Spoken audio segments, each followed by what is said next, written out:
so that was exciting, but we didn't go to bed till like 1 o'clock in the morning, and then we got up at 5 and drove all the way here. Oh, gosh. But I am so happy to be in 70 plus degrees, because we've had a really cold winter in Colorado. So eventually I will be 50-50 here in Colorado.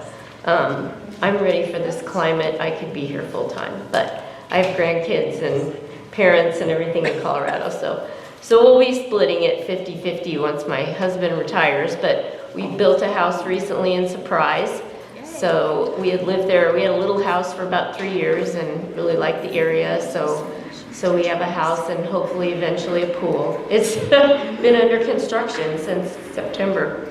So anyway, I'm really excited to be here and just meet you guys. And I was able to do a show a couple of years ago and meet a few people, but to get more involved with the art community here, you guys just have a great art community. You should be really proud. I'm so excited Western Fit is going to be here.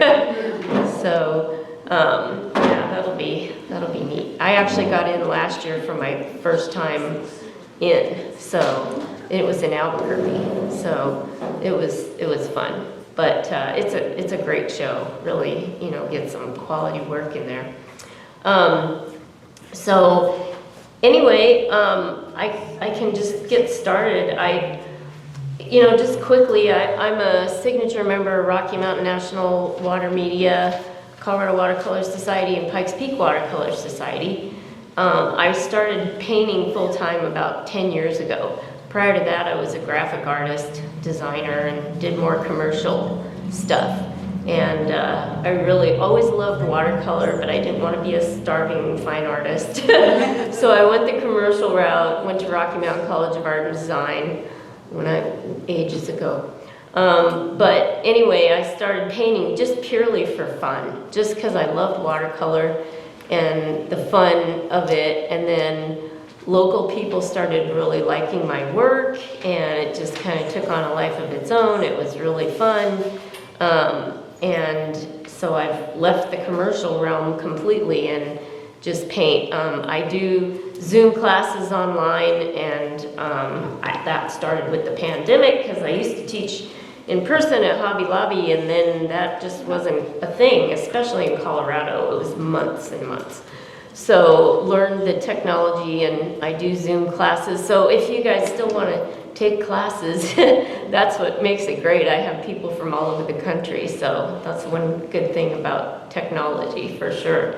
I do have prints up here. They're all for sale, so afterwards, if you want to take a look, brochures and business cards and stuff, if you'd like my contact info. Hopefully when we're down here more, I can be more a part of your group, so that'll be great.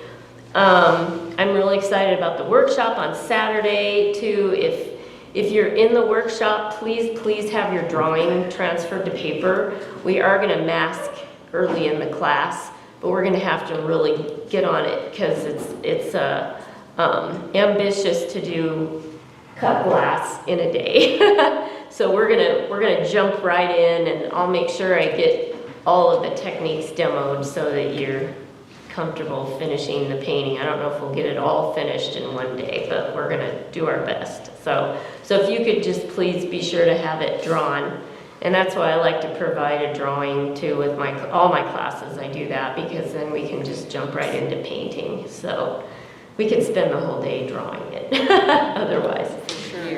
For sure. So what I wanted to demo for you guys today is something that I learned years ago that I found really helpful. And I know that, most of you are different levels of experience with watercolor. You've probably done a value study before, but I have just learned over the years that values, lights and darks, are so important to a successful painting. And that's where I've really strived to capture light. I think that's one of the things watercolor does the best, the transparency I love. But it really helps me to do just a monochromatic value study before I do a painting. So it helps me I found in a few ways, not only to just establish the values, but also to kind of work out things in the painting that might be composition challenges, or I'll find something and think, oh, I don't want that in there. Another point I want to make real quick, if you are in the workshop, if you can print the photo reference, I think that's great. A lot of times people try to have it on their phone or their tablet and then it disappears, and I always have a printed photo reference, and it makes it a lot easier. But I learned this technique from another artist, and I use a pen that's water soluble. It's a Tombow N15, and you can purchase these on Amazon. You have to make sure to get a water soluble, but they have a thicker tip. Maybe I forget I have a camera. That's so cool. There's a thick tip and a fine tip. And the reason that I like this is because I don't have to worry about mixing paint. You know, you can certainly do it with paint, but I find this quicker and easier. And one thing before I got off track with the values too, that I love color, and that's kind of my signature thing. And people have said to me a lot of times, well, how do you get those bright colors with watercolor? Well, you just use more paint, and you definitely can.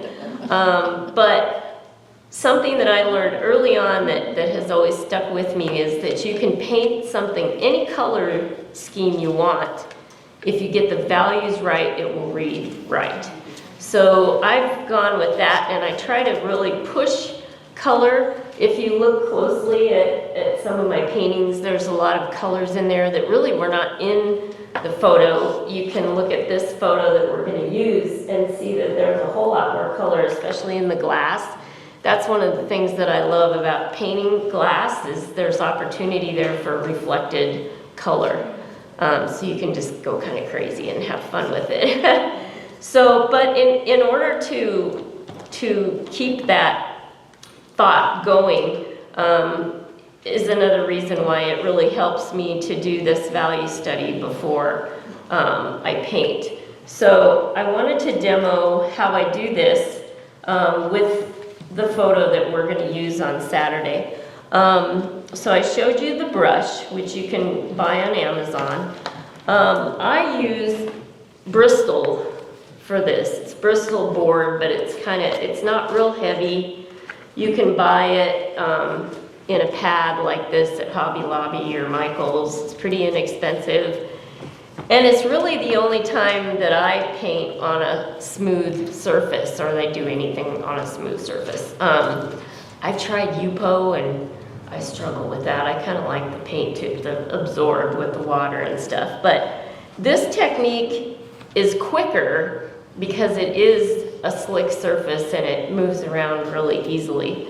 And I keep extra sheets that I've cut up, or excess from my drawing, and I use this is my palette.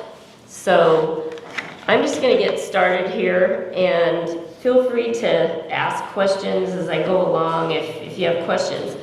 So I actually use my printer at home to print my drawing onto the Bristol, because I can feed my Bristol through my printer. Saves me the time of redrawing it again. So that's just a little trick. This is obviously smaller. I usually work about this size, sometimes even smaller. I did bring some samples too that I wanted to show you. I almost forgot. Did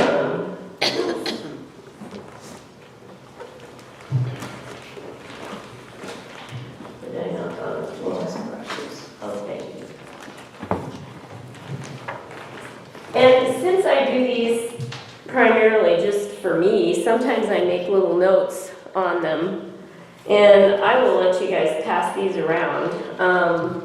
This pink cactus up here, this was the value study I did for that, and this really was helpful because I really darkened.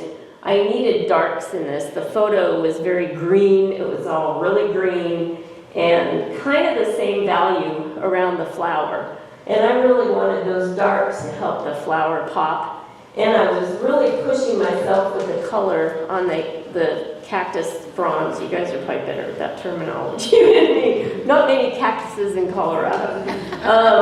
But I really wanted to have fun with the color. So again, this gave me a roadmap to follow.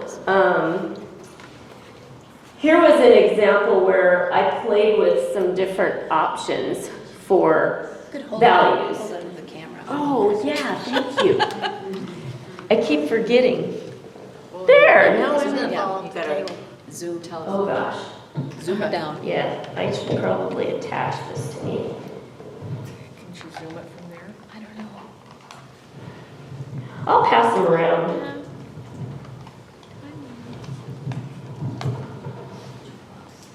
Sorry, I should have probably done this before.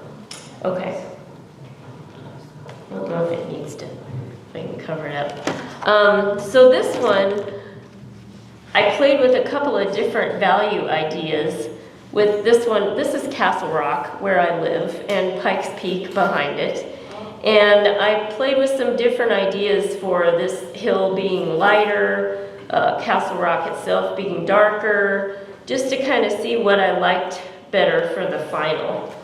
And sometimes I do them pretty small. I think I have this painting in there as well in the print bin. And this was a mine that was kind of all demolished and real complicated, and so this helped me. And I even made notes to myself as to what I wanted warm and cool in the painting. So this is another cactus that I have, I think, sitting right in the front here. And maybe I can, if I have enough room, I could put these kind of side by side so you can see. Again, you know, making sure I got my darks. Can you guys hear okay? Yeah. Got my darks okay where I wanted them. And what I really like about this technique that I'm going to show you, oh, here's one that's a historic building that I did that's in Castle Rock.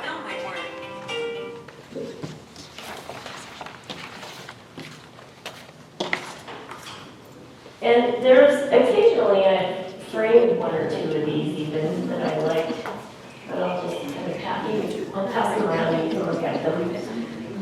This paper really isn't the greatest quality paper for something that you'd want to keep long term, but it works great for this technique. So sometimes I do a little bit of masking on here. I try not to do much masking on a value study because it just takes too much time. And the whole idea is to do it quickly, kind of fading in and out here. Can you guys hear me? Yeah. Okay. So I did just a real limited, if you can, I don't know if you can see up there, but it's kind of, I use Winsor Newton masking fluid, and it's tinted slightly yellow so I can see where it is. And I lighten my drawing when I print it on the paper. Sometimes I really lighten it up if I really don't want to see the lines, but usually the lines don't cause me any problems. So I'm going to start out, and I use these silver black velvet brushes. They're kind of my favorite go-to for watercolor. They hold a lot of water. The only tricky thing about doing a value study in black with these is you can't see the pigment on your brush since the brushes are black. So when I'm done, I definitely make sure I wash them all out really good, because I've had that happen where I pick up a brush and go to paint, and if you've got something in there, it's not good. So what I try to do when I do this is narrow it down to 3 or 4 values. So you want to think of black as your darkest dark, white of the paper as your white. And I'm kind of a purist with watercolor. I don't like to use opaque white at all, so I try to always preserve my paper, and that's why I do use masking fluid, especially with the crystal. And I start these in different ways. Sometimes I like to start with some darks, just be bold and go right for the black. And it just kind of depends on what moves me at the moment. But for that I go just the pen right onto the paper. And this area here where these blueberries are is pretty dark. And I've got a little bit of masking on the edge of that glass because if you notice that is white. So I don't have to worry too much about that. I tape these down to, I use a piece of masonite. You can see how thin that is, but it's nice and sturdy. You can get this at Home Depot or Lowe's.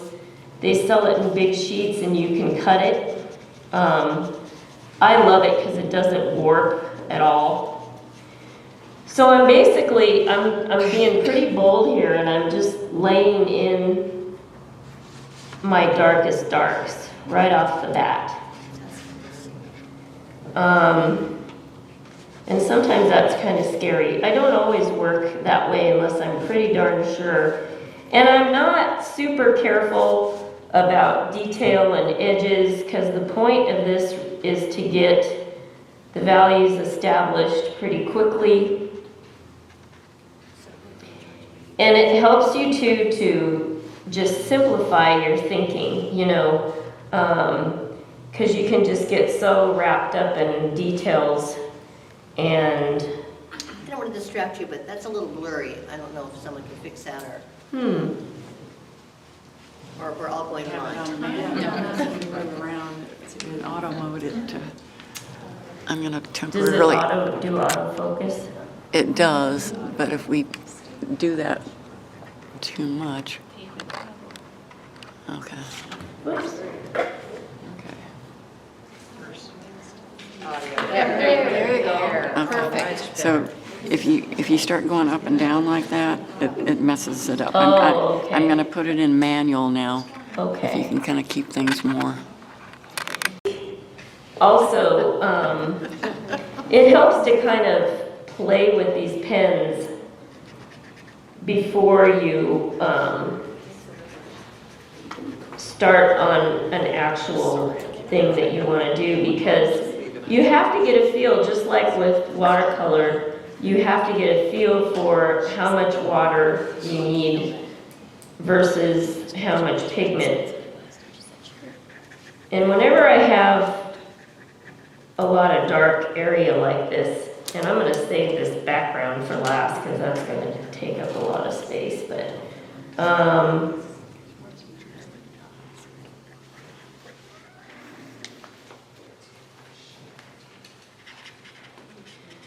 the nice thing is that you can move this pigment around that's with water, whatever is in these pens. So then I'm starting out with a fairly large brush. This is a number 10. And I just want to show you guys how this blends really quickly. And I've got quite a bit of water on here. And I'm using the pigment that's on the paper.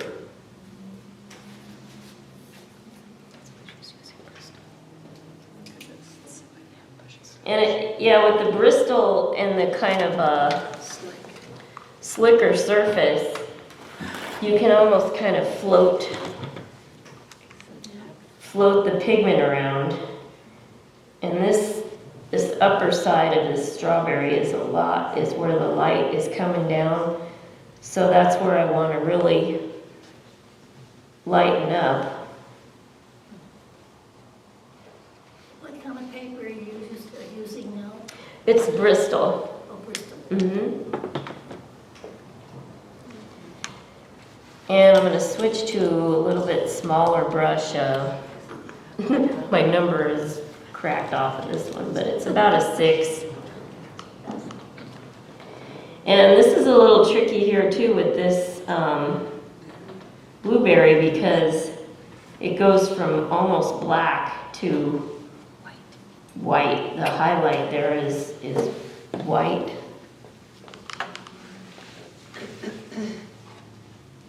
But the idea is to do it really quickly, and you can see how it works real quickly with this pen because it blends so nicely.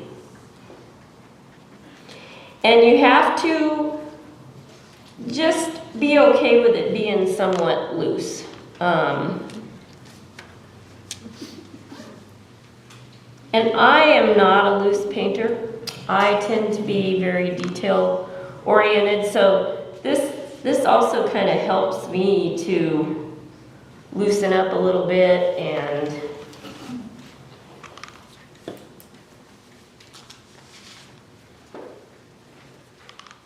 sometimes it's hard to talk and paint at the same time. Now, if I want to do something where I don't know, this one actually, this leaf is pretty dark, so I'm going to go ahead and go right onto the leaf here.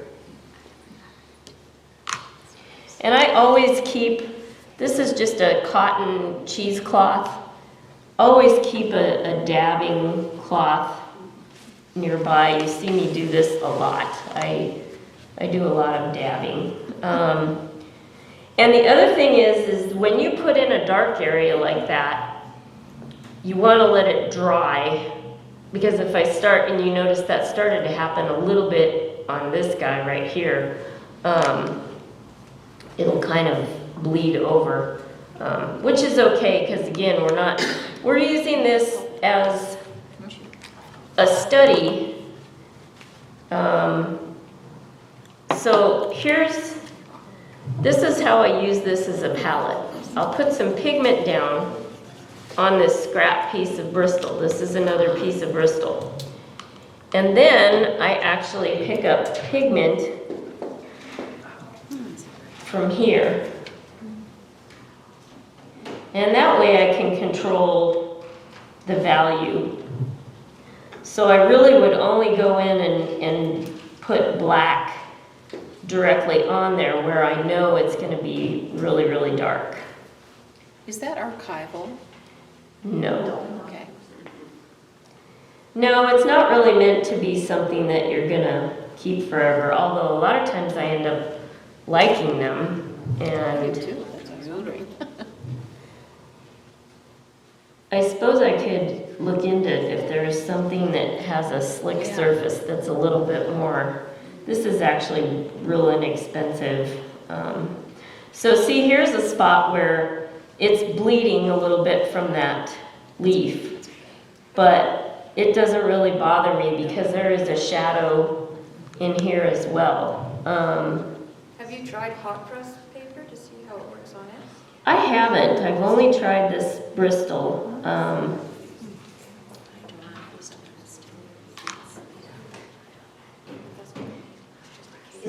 Is there only one kind of that pens? I mean, is there just like What one color- size, When one? you work with color, you still use Bristol? No. If I was using watercolor paint, I would probably use watercolor paper. Arches, Yeah. hot press? I've never worked with hot press. I always do cold, but that's kind of why I like this technique for the value study, because it goes a lot quicker. So if I want to add a little bit of light pigment, and I do have my whitest white masked, but really the idea here is not that I'm going for an image that I want to frame, even though sometimes I do end up liking them, and then I probably should use better paper. But the idea is that you're doing this as a study for your final. And you guys will have to tell me how I'm doing on time here, because I get into what I'm doing, and then and see where the water was kind of puddled up, it starts to do almost kind of a blossom-y kind of thing.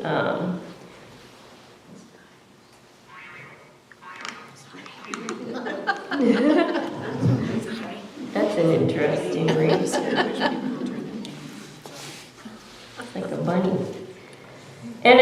starts to dry, then I may decide to go back in and darken up.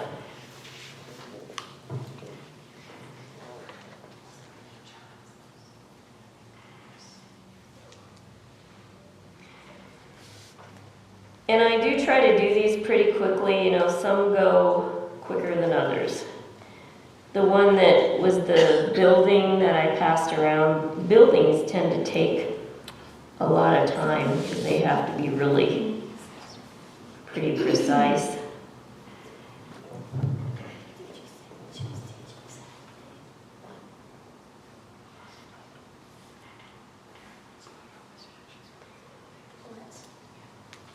And whenever I do cut glass, I also try to really simplify the shapes. So I'm really looking for those values.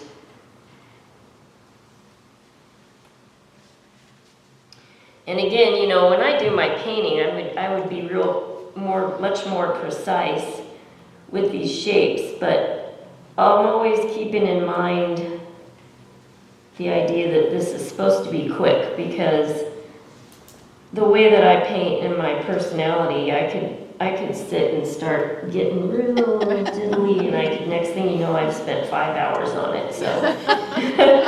So I really try to keep that in my head of what the purpose is of what I'm doing here. And really, this water-soluble pen also keeps me from being quite so, because you don't really have total control over it, which would be something that sometimes would drive me a little crazy. But that's why I think part of why I love watercolor too is that you don't always have control, and that's the fun of it. But it's also the stressful thing about it. So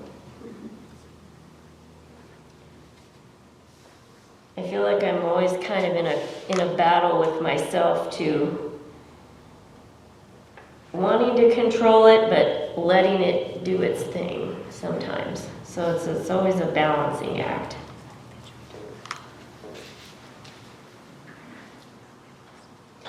And like I say, it's good to kind of practice with these pens on a scrap sheet, because you kind of have to get a feel for how much pigment, versus water to kind of get the value that you want.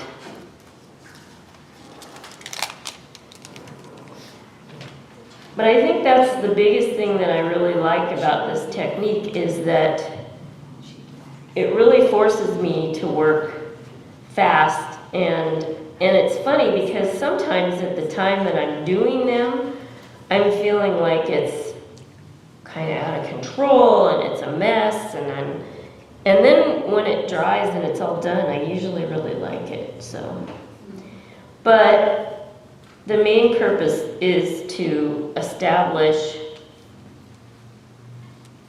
the values. And I get a representation of the image, but not necessarily all the detail. Certainly not that I'm going to have in the final. And I find myself, too, starting to get too picky about the level of values. Again, you want to try to limit it to 3 or 4. So this side of the glass over here is really very light. So I just want to put in some of the details.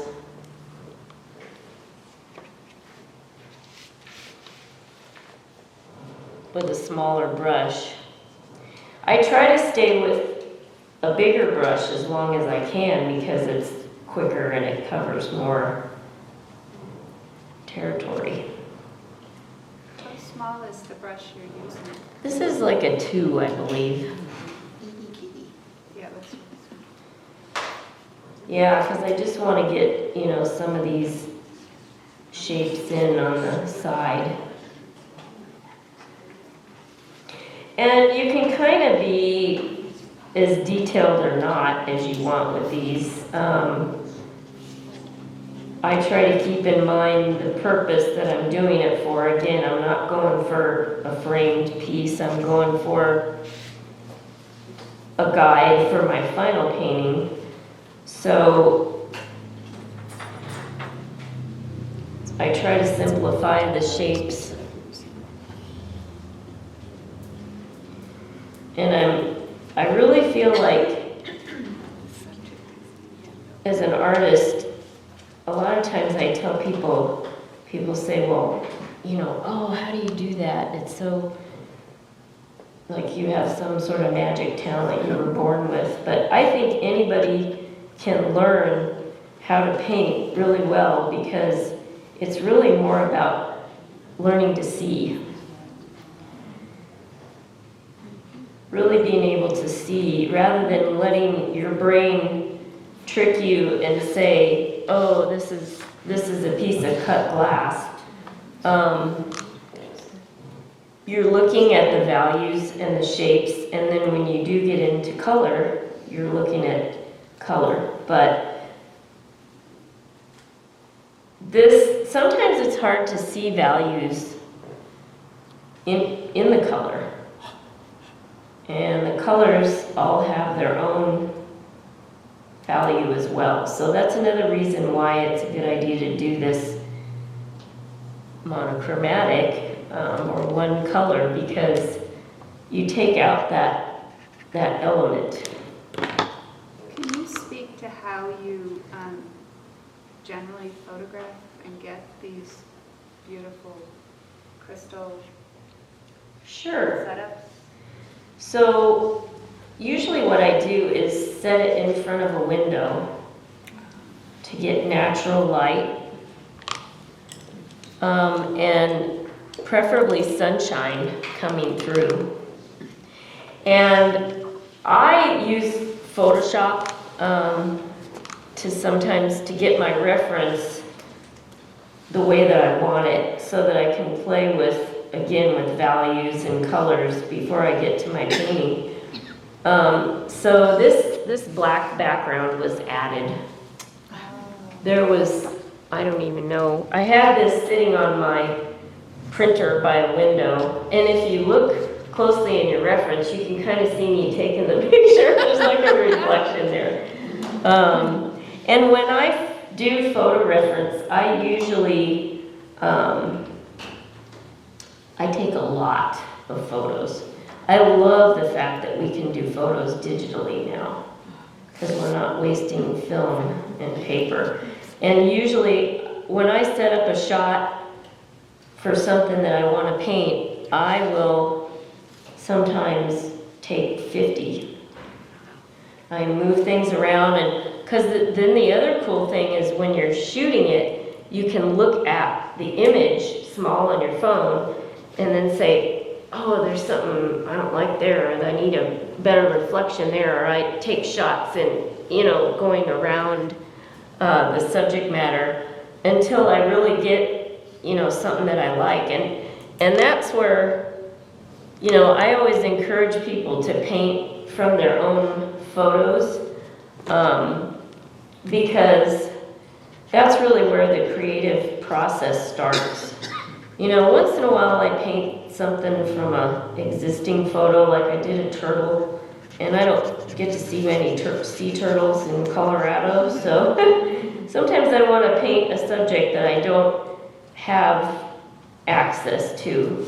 But especially for still lifes, I really try to set up my own, because the creative process begins at that point where I'm composing, putting together the composition,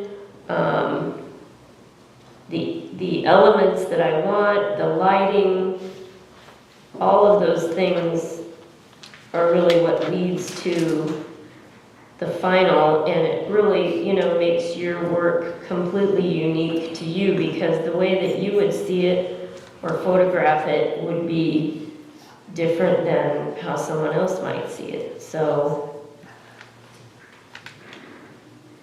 did that answer your question? Yes, thank you. And I use my phone anymore for photos. You know, I used to use a camera a lot more, and you know, our phones are just so handy, and the quality has become so good that I don't use my camera anymore. The beauty of being an artist and not a photographer is that you can fix stuff. So it doesn't have to be a perfect photograph. So you'll notice that I'm leaving some whites over here, which really, there's very few, and I can see just looking at this that I'm gonna have to darken quite a bit over here. But I go back and forth. I like to try to work on the whole image at once. And this corner here got kind of blown out light, but that's not how I'm gonna paint it.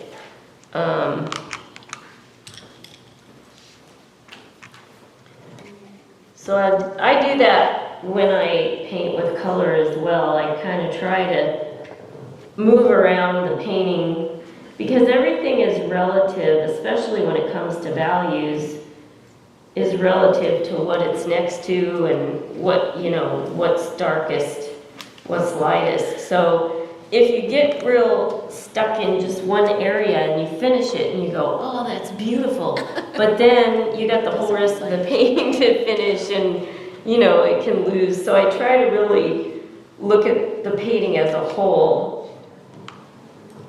And this process is another way that helps me to do that and not just get too hung up on.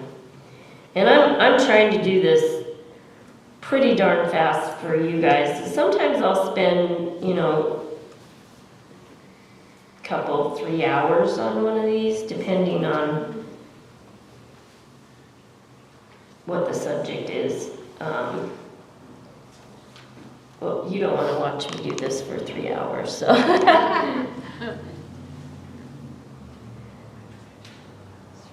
So I'm even going maybe a little quicker than I would. And I go back and forth, you know, if I see something that really needs, you know, some more dark, I will sometimes just put it right on. And I find that towards the end of this process, I end up going back in with the marker and even darkening it some more. And you can go over areas, that's still a little damp, but it's a little different than when I paint with paint. You know, you guys know, watercolor takes patience. Sometimes you gotta let it dry. Or you get all sorts of things you don't like.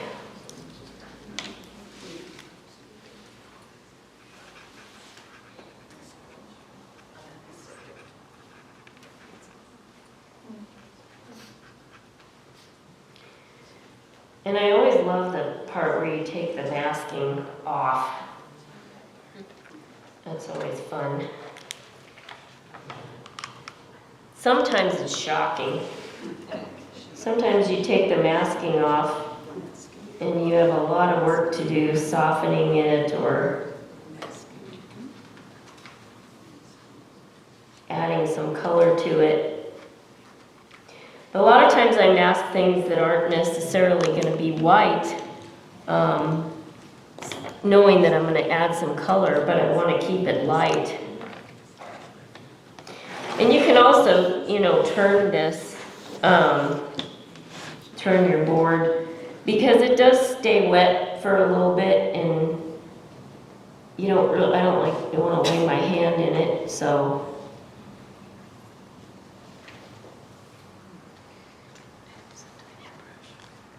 Yeah, this is a teeny one. So someone can yell at me when we're down to like 15 minutes. I'm kind of rushing through this part of it, but you can start to see the values established. I can see that this needs to be a lot darker in here. I don't know why I keep cutting out, sorry guys.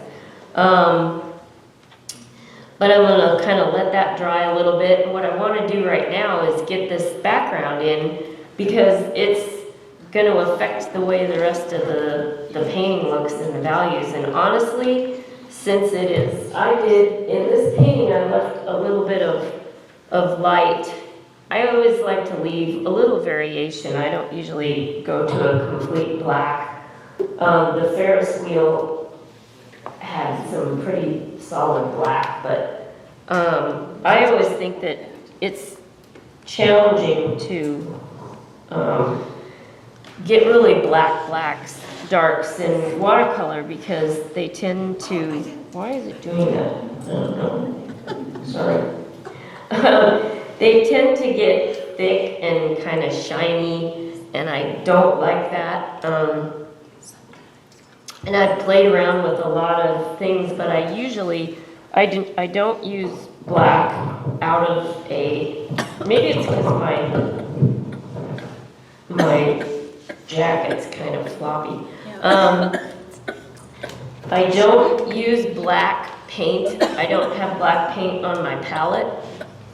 And I usually mix my darks with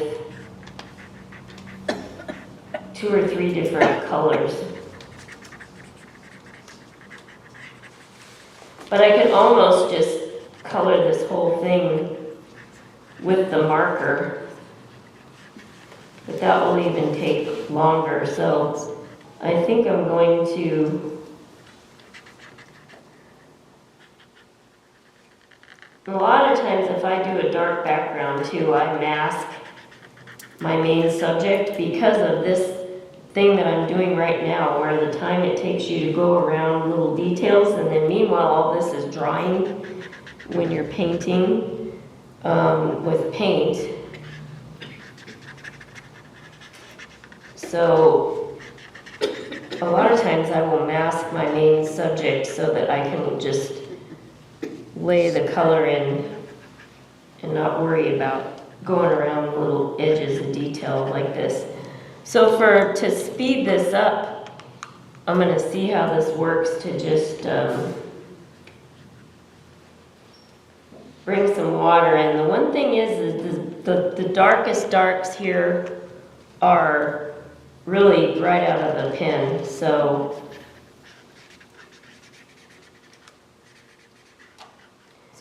when you're making your blacks, what are your favorite colors to use to make your darkest dark? well, I use a mixture that Leon Zen teaches that is Pyro Red and Prussian Blue.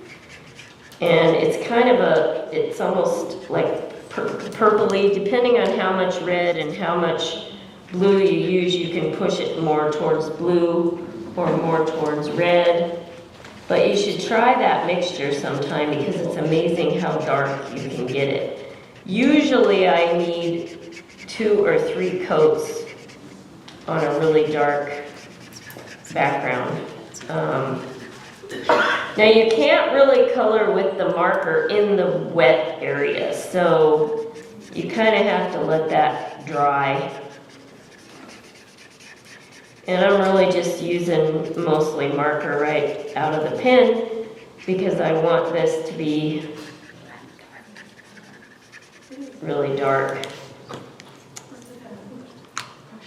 But it goes a lot quicker with the brush, so.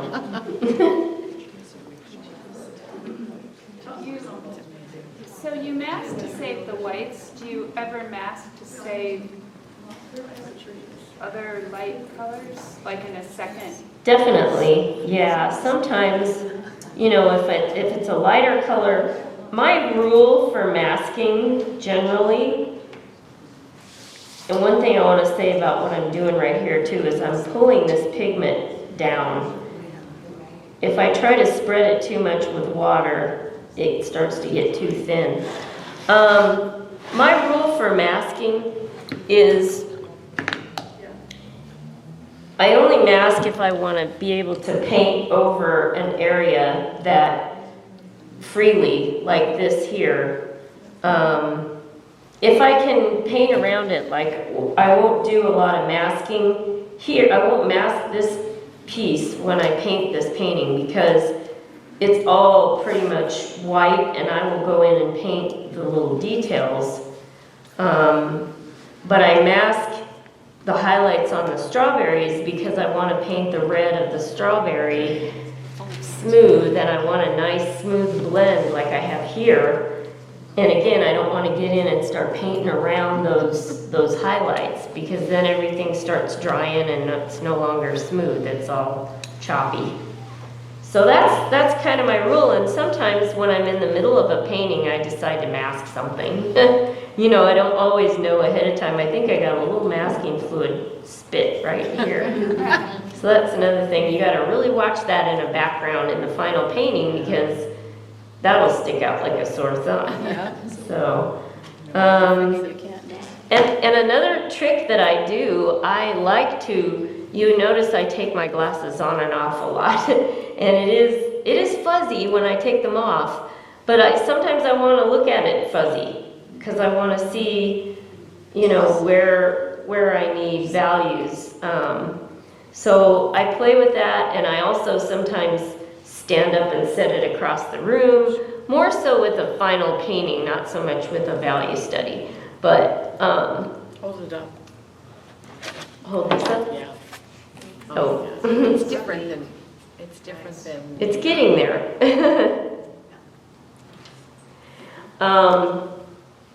But yeah, that's another technique too that I use is I use my phone as a tool. I love to take photos of paintings in progress. I think everyone should do that.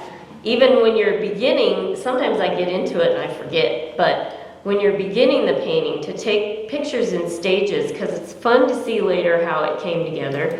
And it's also really handy to look at it on your phone. It's smaller, and a lot of times things will pop right out, like, oh, that needs to be darker, that looks funny, you know. So I love to use my phone as a tool. And then you have something to put on social media too if you if you do that. People love to see the paintings in progress. Are we doing this on Saturday? Yes. Oh, this value study? No. Okay. No, we're gonna mask, and really this is about the extent of the masking that we're gonna do. It's not gonna be real extensive, and that's why I didn't have you mask ahead of time. The nice thing is, like I say, this side, we're really gonna just leave white and come in and paint details. You know, and sometimes I like to stand up too, and then in that case, I'm too far for these, so then I have to take them off. And I'm always laying them down and then I can't find them, but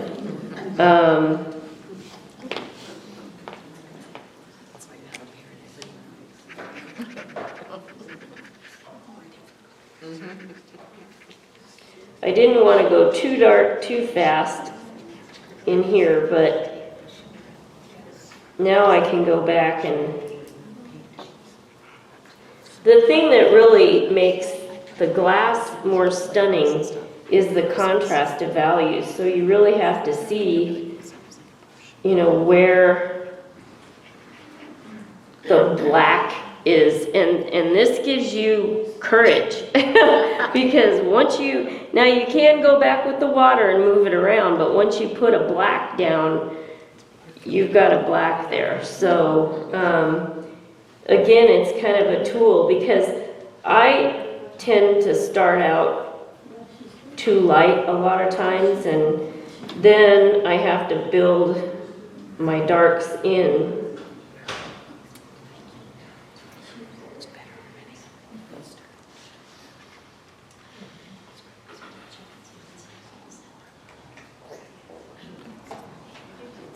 Have you considered using multicolored ink pens for your value study? No, because then it wouldn't be a value study. Then it would be a color study. And sometimes I do color studies.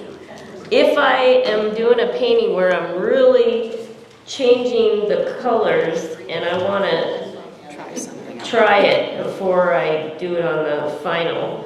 But you know what I have found with color studies, or even if I spend, well, not so much with these because I'm not using the color, but if I spend too much time, I end up sometimes liking the color study better than the final painting.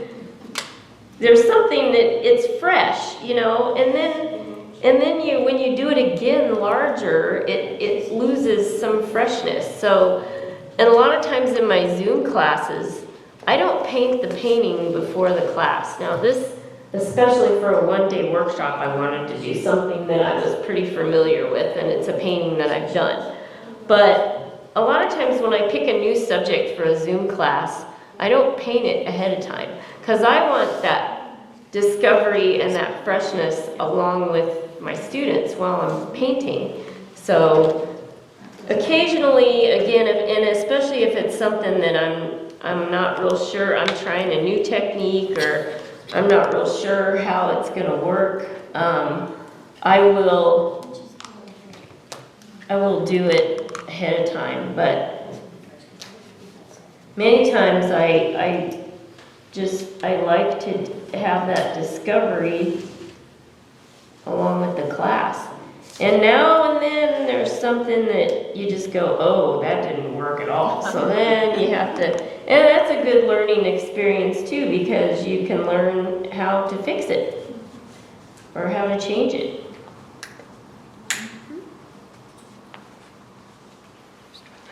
I was in a workshop that I took online one time during the pandemic, and it was a lady named Ray Andrews, and I can't paint like her because she's very fast. She does a whole painting in an hour or two. But her color, I love her use of color, and that's what sort of drew me to the class, and I really tried. When you run out of pigment, you just put some more down. I really tried to keep up with her. I challenged myself because I wanted to try to paint faster, but I would find that I'd get about halfway through and I would look up and she was about 10 steps ahead of me. So then I would put the brush down and I'd plan on finishing it when I got the recording. But it was really funny because it was like a 6-week course, and every week we did a new painting.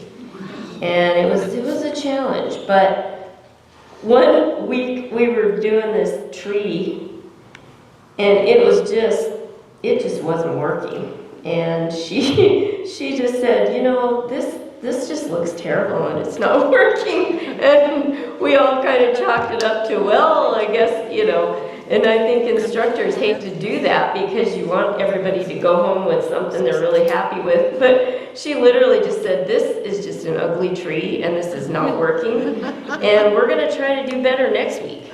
And it just made me laugh because kind of empowered me as an instructor to like, well, you know, sometimes I'm pretty stickler about wanting everything to work, and I will stick with a painting to the end just to make it work. I'm not one who tends to paint and just wad it up and throw it away. I figure I've already put that much time into it.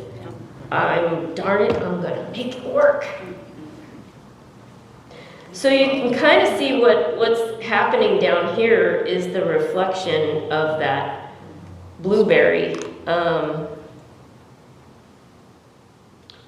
So this is why this is lighter, and then it's got this really dark here, and there's actually some really darks. And I'm doing this without my glasses because I'm not real interested in making it perfect. I want to blur my eyes enough to see where I need value.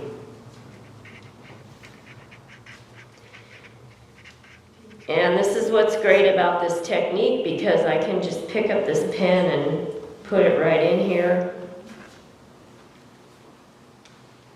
And this area here is really kind of the darkest thing on that side. I've got some darks kind of scattered in here.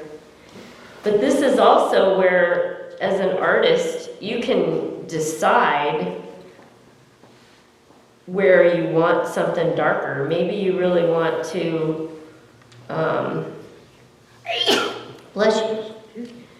You really want a contrast next to something. And so you decide to push it even a little further. And then you've got that figured out before you're doing your final painting. Sometimes I just use the pigment on my layout to spread around. So let's see what we got here. Just need a little bit more detail.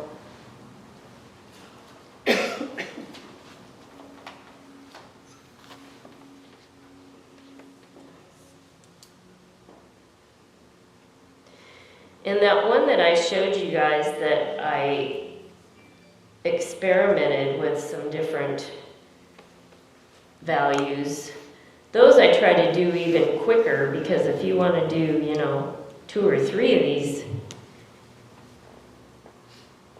and you really can simplify it down to, just the 3 values to just say, I want this rock dark and I want this light, and you can really simplify it and not spend even nearly this much time just to play with some ideas.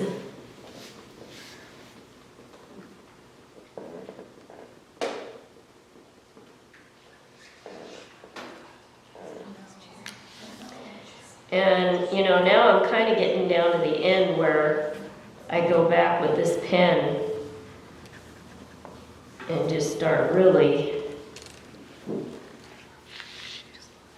getting those darks in there.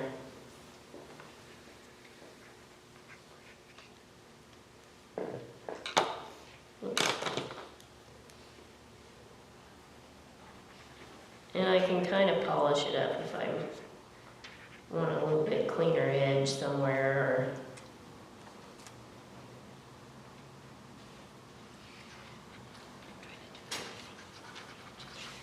I think one of the things that I find challenging about watercolor, because it is kind of, we're using water, and you see so many watercolors that are kind of washy and soft. And, that's a different kind of art too, but I tend to like mine to be bold. But yet I have to really push myself to be bold enough. I start out lighter, and then I add a little more, and I think a lot of us tend to be kind of timid with our darks. And this is a technique that really helps you to be bold.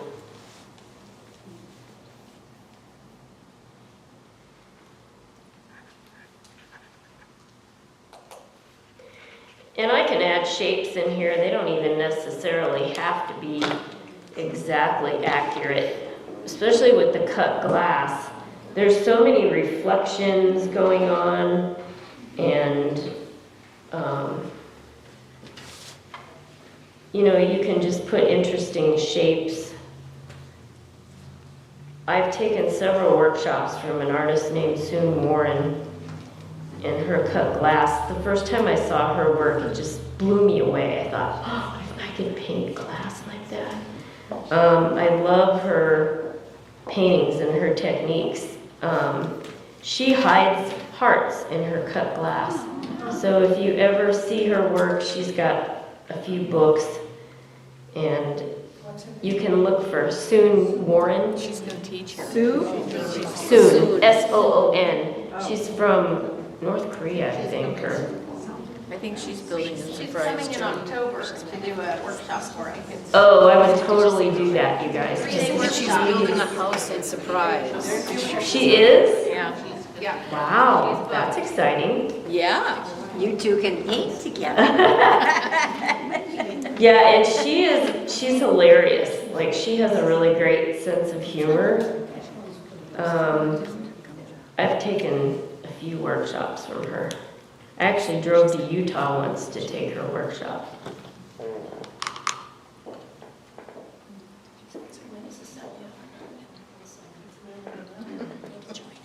But yep, I didn't know she hid hearts in her paintings until I took her workshop. How are we on time, guys? I haven't even looked. We're pretty close. But it's pretty close to done.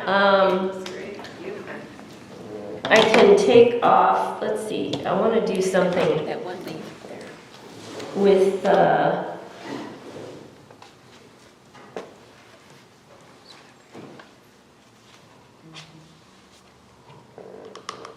if you want to start to get into some detail, you can do that. Just before I take the masking off, I might put, you know, some of these little seed thingies in there. The thing that I like to remove masking fluid is a rubber cement pickup. Some people just take their finger and rub it, but then you have oils on your fingers that can transfer to the paper. And I'm not going to do this down here because it's wet still. But I like to take a little bit of this off just so you guys can see. I also know people who remove masking fluid with tape. That always makes me nervous because I think it's going to rip the paper.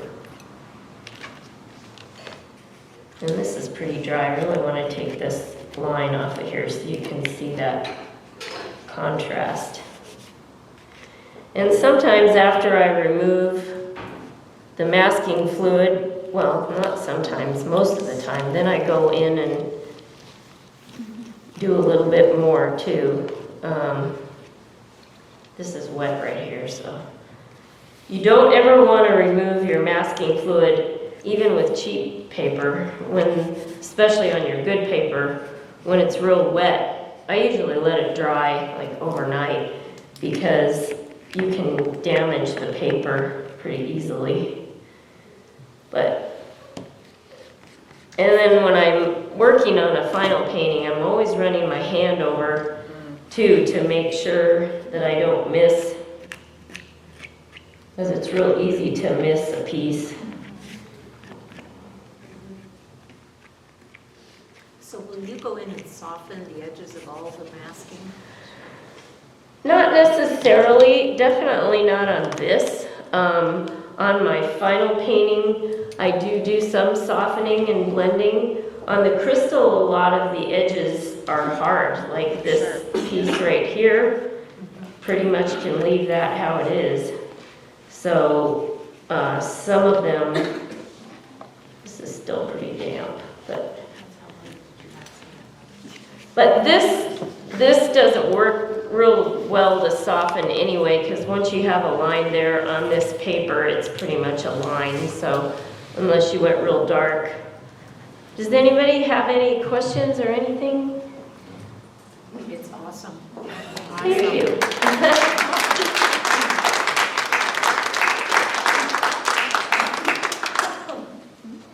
Well, it's really great to meet all you guys, and I can't wait for Saturday. Can't either. It'll be fun. And thank you for coming and taking the time to watch me. Did you say on Saturday we won't be doing a study? No, because we want to. Can I turn this around? Sure. Can I write down the name of the pen? Yes.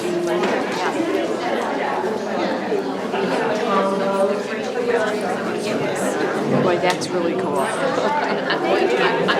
a green and a red one. I did Christmas ones with it. They're like almost like a big one. It's And nice. they're pretty inexpensive. I think you could get like a pack of 6 of them for $10 or something. Nicely done.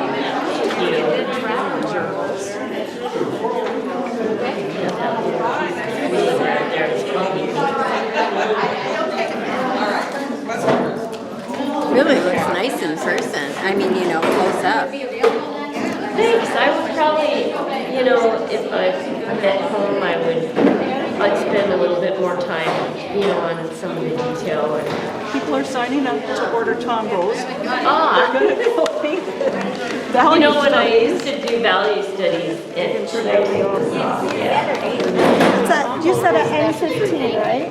okay. The pens are acid Yeah, in this paper does say it's acid free. free. Yeah, this is acid free.